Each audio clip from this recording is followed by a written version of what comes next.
ديما معكم على اصوات مستمعينا ومستمعاتنا في مجله الصحه دائما برفقه هاجر بشرفي.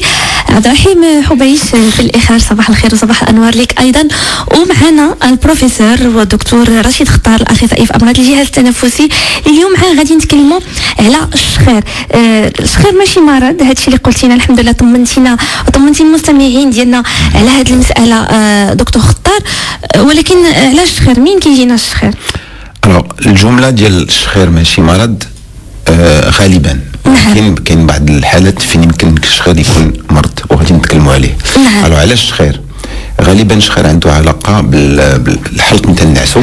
الحلق تيترخى وهذوك من تيترخى الحلق تيبدا يتزعزع داك الحلق وهو اللي تيعطي داك الصداع. وهذاك الصداع يمكن يكون بعض المرات قوي جدا. كاين بعض الناس الحيوط ديال البيت هادشي تماما.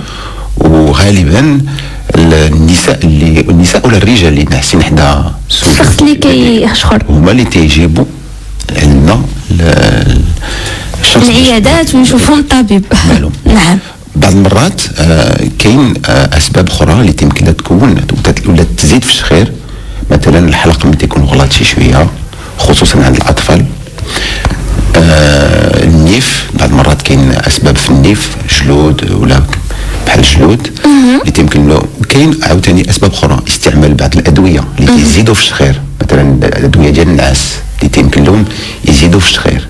السيجاره، استعمال السيجاره تيمكن حتى هو يزيد في الشخير. الشخير ربما في بعض الحالات كنقولوا راه بشكل عادي، وكاين بعض الحالات ربما ما كيكون لها مشكل صحي. كنحيدوا يعني جميع الاعراض، ربما الجلود في الانف، المشاكل على مستوى الحلق، وكنلقاو ربما حتى شباب كيعانيوا من هذه المساله. نعم هادشي اللي كنت نقول لك. غالبا الشخير تيكون كاين 45 ما بين 45% حتى ل 50% ديال الناس اللي تيشخروا. فهاد 45 50% الناس اللي تيشخروا كاين 4 ولا 7% اللي تيكون عندهم مرض كيتسمى لي زابني دو سومي، وقوف التنفس. دونك هذا خصنا نتكلموا عليه. هذا هو الخطير. الوغ من قبل بحال اللي قلتي كان الشخير تعتبر ماشي مشكل صحي، ولكن شي واحد اللي تيشخر من غير الصداع اللي تيدير خاصو لابد يمشي يشوف واش عنده مشكل ديال هذوك الوقوفات ديال التنفس. هذا مهم، والناس يمكن ما يعرفوا. بعض المرات كاين الناس تيفيقوا في الصباح تلقاو راسهم عيانين بزاف، بحال اللي ما نعسوش تيبقى في الفراش 8 السوايع وتيفيق تلقى راسو بحال اللي ما نعش. هذا علامه. وكيعاني من الم ديال الراس. تيعاني من الم الراس، تيلقى راسو في النهار تيتعصب دغيا ما تيركزش مزيان. بعض المرات تينعس في وسط العمل ديالو ولا في وسط تيكون تيسوق سياره وتيمكن. دونك هادو علامات ديال وقوف التنفس. هذا هو الخطر. دونك الشخير كشخير بوحدو ماشي خطر، ولكن المشاكل اللي تيمكن لهم يكونوا من بعد خطر. واللي مهم في الشخير غالبا الناس تلقاو مشكل ديال السمنه. الوغ كاين النساء مثلا من بعد السن الياس تيوقع عليهم اكثر هذا المشكل ديال الشخير وديال لي زابني. في الحباله يمكن يبان هذا حتى هو هذا المشكل. دونك النساء حتى هما عندهم هذا المشكل، والرجال من بعد فوق من بعد 50 60 عام يمكن لهم يبان اكثر هذا المشكل. وعند الشباب؟ عند الشباب يمكن له يكون. الشباب معناه بحال دابا الاطفال، كاين اطفال غالبا المشكل تيكون عنده علاقه بالحلقم. الطفل اللي تيشخر ماشي عادي، ماشي بحال. دونك الطفل اللي تيشخر كل نهار يوميا خصو يمشي عند الطبيب ديالو باش يشوف، حيت يمكن يكون مشاكل. مثلا كاين اطفال اللي بالنهار تيكون معقلقين معصبين ما تيركزوش بزاف في الدراسه، يمكن يكون عنده علاقه هادشي بالشخير والحلقم كبار والجلود نعم بزاف الاطفال اللي كنسمعوا عليهم هذه المساله ديال الجلود وهادشي اللي كيخليهم كيشخروا. وفي بعض الحالات فاش كتكون ضاربهم البرد كيشخروا، ولكن هذه مساله ربما اللي كتدوز. نعم غادي نذكر مستمعينا ومستمعاتنا فقط بارقامنا 05 22 77 24 24 05 22 77 24 24. مرحبا بكم ومرحبا بكل اسئلتكم دائما. البروفيسور رشيد خطار اخصائي في امراض الجهاز التنفسي، واللي اليوم معاه كنناقشوا موضوع الشخير. عرفنا الاسباب ديالو. ممكن مازال اننا نتكلموا اكثر على بعض الاعراض وبعض الامراض المرتبطه بالشخير، وايضا طرق العلاج والوقايه. دائما معكم على اصوات برنامجكم مجله الصحه. ايضا ما تنسوش التواصل عبر الصفحه الرسميه الفيسبوك البرنامج واللي هي هاجر بن شرفي مجله الصحه. ايضا ممكن تعبروا فقط على الاعجاب ديالكم بالصفحه، تكليكيو جيم لايك او ليتيدا، ثم تكتبوا الاسئله ديالكم ان شاء الله اكيد غادي نجاوبوا عليها خلال هذه الحصه دائما من برنامجكم مجله الصحه رفقه الدكتور رشيد خطار. غادي نمشيو للدار البيضاء مع ليلى. السلام عليكم. وي وعليكم السلام اختي هاجر. اهلا دكتور. الله يخليك يا دكتور. جوستومون دابا هضرتوا على لي زونفون، بغيت نعرف واش لي زونفون حتى هما يسون توشي باغ لابني دو سومي. انا جي ما في كي ايتي ديتيكتي عندها الحلق الكبار لي فيجيتاسيون راه هادي واحد اليومين دونك il va être opéré. بغيت نعرف اسكو هاد لابني دو سومي اللي تتهضروا عليها سي اوتر شوز من غير هاد الشيء ولا لا هي الي دو لهاد الناس يكونوا لي زونجين كبار وتيكونوا لي فيجيتاسيون. شحال عندك النيتي ديالك؟ خفت انني واخا نحيد لها الحلاقه والجلود يبقى هذا المشكل ديال لابني دو سومي. انا معايا الله بديت نسمع لكم يا ميم با 3 مينوت دونك جي با بي سيفغ من الاول. واخا شحال عند البنيه ديالك ليلى؟ عندها 3 ans et 4 mois. ولو غير نتاعها قال لنا اوبليغاتوار حتى تشخر يوميا ومحنا زعما سيتادير ان غونفلومون بريسك كونتينيو. وبدات بحال تتسرنا من عينيها سيتادير تنحسوا بحال ما تتنعش مزيان. نعم. وبدات تدير لنا دي زيبيزود تتفيق الوغ كي فيزي دي نوي كومبليت فريمون. دونك بحال تنحسوا كيما قلتي لا فاتيك بارفوا مسكنا في لا جورني تو. دكتور خطار شنو نقدروا نقولوا ليلى على البنيه ديالها؟ الوغ هذا نموذج فعلا لهاد الطفله هذه من الاحسن تحيد الحلق ولي فيجيتاسيون. غالبا المشكل ديالها غادي يكون غادي يتحل حيت الاطفال بحال اللي قلت قبيله الساندروم دابني عندهم غالبا توقف التنفس ديال التنفس عنده علاقه بالحلق. دونك هذا الشيء الوغ بعض المرات ماشي يمكن نديروا واحد التحليلات ديال النوم تسمى لا بوليغرافي، تنسجلوا النوم في وسط في الليل عند الاطفال وعند عند لي زادولت. يمكن نسجلوا هذا النوم باش نعرفوا واش تيتوقف لهم التنفس بزاف. دونك الاطفال يمكن قبل العمليه نديروا هذا التسجيل، ولكن على حسب اش تعاود لنا هذه السيده هذه من الاحسن على حسب شنو تحيد الحلقه والجلود وغادي تكون النتيجه مزيانه ان شاء الله باذن الله. وحنا كنحسوا بليلى يعني كأم يعني خايفه على البنيه ديالها، كنتمناو لك الشفاء البنيه ديالك ليلى والله يخليها لك يا رب. وتحياتنا لكم ومرحبا بك دائما معنا على الاصوات. شكرا لك. غنبقاو دائما في مدينه الدار البيضاء وغنمشيو مع السي عزيز. السلام عليكم. صباح الخير سي سلا. اهلا بك على اصوات السي عزيز. اختي غير الصغير انا بعد المرات دابا 6 سوايع ما تيكتبوليش انا ما كنحسش فيه، ولكن انا كنت معذر وشي ديال الصوم. السوايع النعاس ما كيكفيوكش؟ لا في النعاس تنسخر، لا في النعاس في النوم، ولكن انا ما كنحسش. انا اللي تيكون في الدار المهم الدار المراه ولا الوالده داكشي اللي كتسخر. نعم. نجاوب؟ نعم طبيعة الحال دكتور خطار تفضل. وعندي الوالده هي تتسخر، الوالده هي المهم الدار كامله تتشخر. واش خير ممكن نورثوها دكتور خطار؟ نورثو كاين عائلات اللي فيهم الشخير بون ماشي غالبا ربما مساله السمنه كيف ما قلتي تقدر تكون متوارثه، وهنا عاوتاني كنتوارثوا بعض العادات. السي عزيز كيتكلم انه هو ما كيحش، ولكن تنشكر السيد على هذا السؤال حيت غالبا الناس اللي تيشخروا ما تيحسوش براسهم تيشخروا. نعم. دونك هذا معروف، ما تيحسوش راسهم تيشخروا، ما تيحسوش راسهم تيتوقف لهم التنفس. دونك هذا مهم جدا. دونك بحال اللي قلت لك في الاول غالبا هما النساء اللي ناعسين حدا راجلهم هما اللي تيجيبوا راجل اللي تتشخر بزاف، ولكن الواحد ما تيحسش. دونك هذا السيد هذا الا كان تيشخر بزاف على حسب الزوجه ديالو من الاحسن ولا ماما من الاحسن يجي يشوف واش عنده هذاك المرض اللي قلت لك ديال الوقوف ديال حيت هذاك المشكل ديال الوقوف ديال التنفس تيمكن له يعطي امراض. نعم. هاد الامراض الا بغيتي كاين غالبا المشكل ديال الضغط اللي تيطلع. دونك بزاف د الناس اللي تيشخروا عندهم الضغط تيطلع لا طونسيون ارتيريال. هذا وهاد لا طونسيون هاد الضغط اللي تيطلع غالبا تيكون شويه تيخص بزاف الادويه باش يتعالج. تيكون بعض المرات تيخصو 2-3 الادويه باش الطونسيون يمكن له يرجع الرقم المزيان. نعم. كاين مشاكل ديال القلب بحال دابا الازمه قلبيه خطيره يمكن لا توقع في وسط النوم. دونك هذا المشكل ديال الوقوف ديال التنفس يمكن له يجيب مشاكل ديال ازمات قلبيه. كذلك يمكن يوقع مشاكل في الدماغ. تنعرفوا بانه الناس اللي تيشخروا بزاف خصوصا الناس الكبار يمكن لهم يوقع لهم شلل نصفي بوقوف ديال التنفس في وسط الشخير. دونك هذا المرض يمكن له يكون مشاكل خطيره. يعني ما نستهنوش به، زعما حنا كناخذوا الشخير بعض المرات كنشدوا في داك الشخص اللي كيبان لنا كيشخر وصدعتينا في الليل. نعم. ولكن هنا راه كاين خطر. كان خطر. وخاص الناس اللي كيكون عندهم هذا الشخير والناس اللي تيلاحظوا بانه تيتوقف لهم التنفس خصهم يمشيو عند الاطباء باش يديروا داك التسجيل اللي قلت لك ديال النوم في وسط الليل باش نعرفوا واش كاين داك الوقوفات، حيت هذاك المشكل هو الاساس.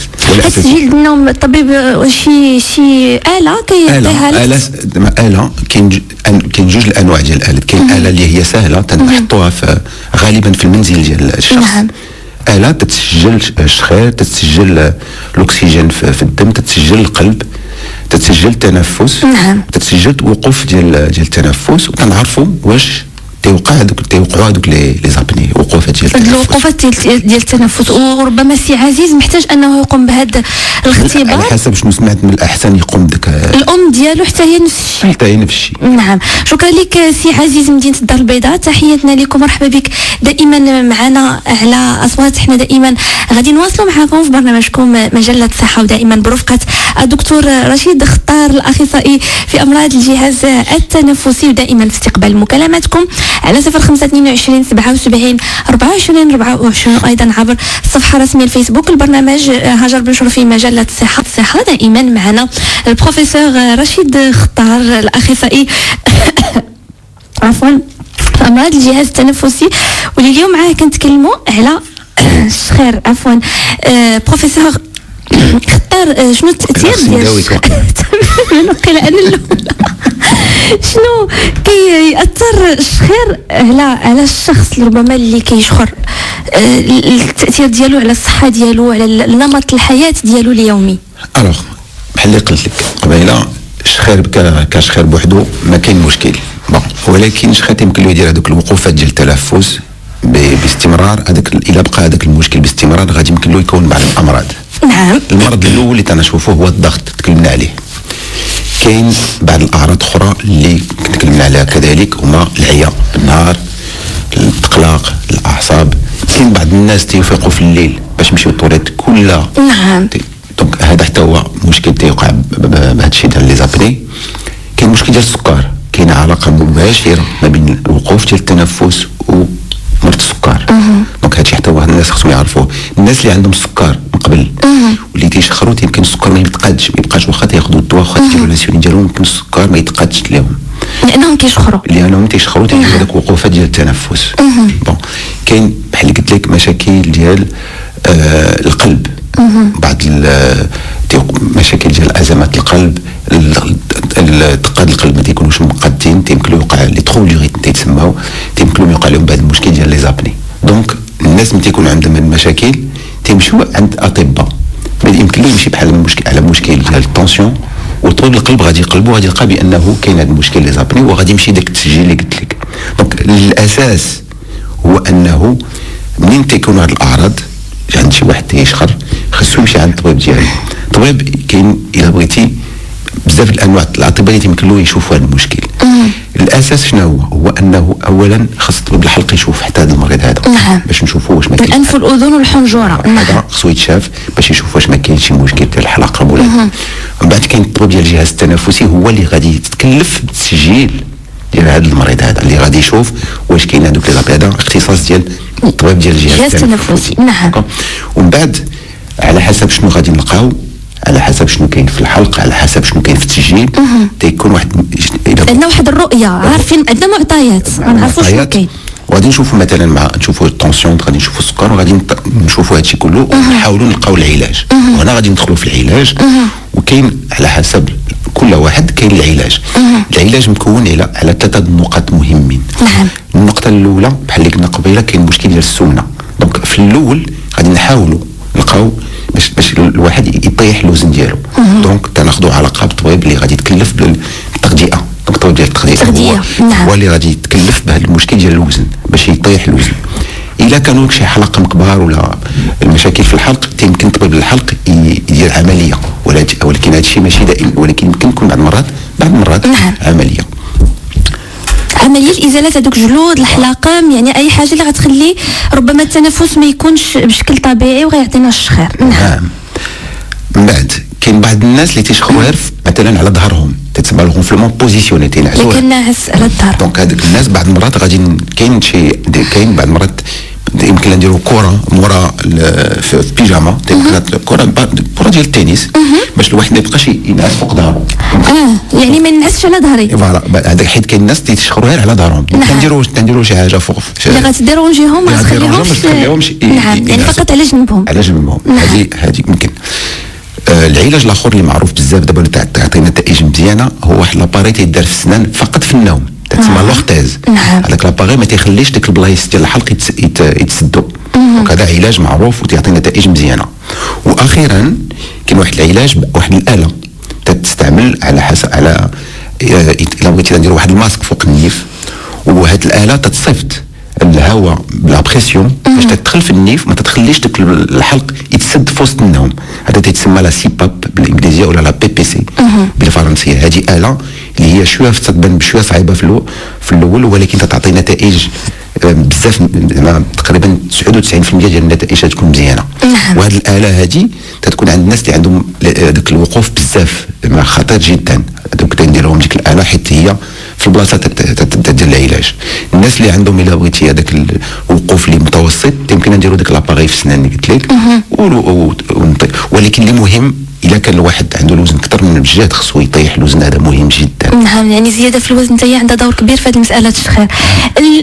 اللي ربما بزاف الناس غيتسائلوا هاد العلاجات اللي كتقترحوها كاطباء دكتور خطار، واش هي علاجات اللي خصنا نقوموا بها دائما يعني طيله الحياه؟ نعم، هذا سؤال مهم جدا. على حسب، الا مثلا شي واحد غليظ بزاف عنده فوق 100 ولا 150 كيلو مثلا، غادي ينقص من الوزن، ولكن ما نقص من الوزن غادي خصو يستعمل داك العلاج حياته كامله، حيت المشكل الاساسي هو السمنه. الواحد اللي طيح الوزن دغيا ولا اللي يحيد شي حلقه غادي يمكن مع الوقت هذوك العلاجات يكملوا يتحيدوا، ولكن كل واحد والحاله ديالو ماشي كاين بعض الناس اللي غادي يستعملوا الاله عامين 3 سنين 4 سنين وغادي يمكن بعض المرات يحيدوها من بعد، ولكن الا كان هذاك الشيء خطير غالبا تيكون تيخص الحياه كامله دائما، يعني في الغالب غالبا. ولا كان تحسن اكيد راه غادي يمكن يوقفوا العلاج. نعم. الناس اللي كيتنفسوا من الفم ديالهم في بعض الحالات، نعم. ربما باش يفيتيو او يتجاوزوا هذه المساله ديال التنفس من الانف اللي كيكون عنده فيهم مشكل مخنوق، خصهم يمشيو عند طبيب الحنجره ويشوف لهم علاش تيتنفسوا من فمهم. غالبا تيكون المشكل ديال الاختناق في الانف، وكاين اسباب، كاين اللي عنده لا كلوازون ديفيي، كاين اللي عنده جلود، كاين مازال غنتعرفوا على طرق بسيطه من عند دكتور رشيد خطار خلال النوم ديالنا حتى اننا ربما نتجاوزوا نسبيا مساله الشخير من دابا لحظات، دائما على اصوات مجله الصحه. ديما معكم على اصوات مستمعينا ومستمعاتنا. غادي ناخذوا مكالمه من قرسيف. امال، السلام عليكم. الو، السلام عليكم. اهلا بك امال، مرحبا بك على اصوات. ربي يخليك، كيف دايره لاباس؟ اهلا بك، الحمد لله. تفضل، شنو سؤالك للدكتور خطار؟ انا السؤال ديالي ملي كانت عندي بحال هكذاك شي 13 عام ولا يعني بدا في واحد الاختناق بالليل، كنعس بالليل ما كنحس براسي حتى كنتخنق، وكنبقى نتخنق حتى نحس يعني كنكون فايقه وانا مخنوقه، ويعني ما كنقدرش نهضر باش نعيط للوالده ديالي ولا نبقى نضرب غير بيدي ورجلي صافي، وهكذا تكون شي 2 دقائق هكذا. واخا شحال السن ديالك دابا؟ شحال السن ديالك دابا؟ شحال في العمر ديالك دابا؟ شحال عندك من عام؟ دابا 20 عام. 20 سنه. كتشخري؟ ومن بعد واش في الدار ديالكم الوالده ديالك العائله كيقولوا لك انك كتشخري في الليل بلا ما كتحسي؟ شخير لا، ماشي لا، ما كيقولوليش لا. واخا انقطاع التنفس الامال من قرسيف دكتور خطار ما كتشخرش، ولكن ربما في واحد السن صغير. هذا الشيء تتكلم عليه تيوقع عليه هي فايقه. هادشي اللي سمعت، هادشي اللي فهمت.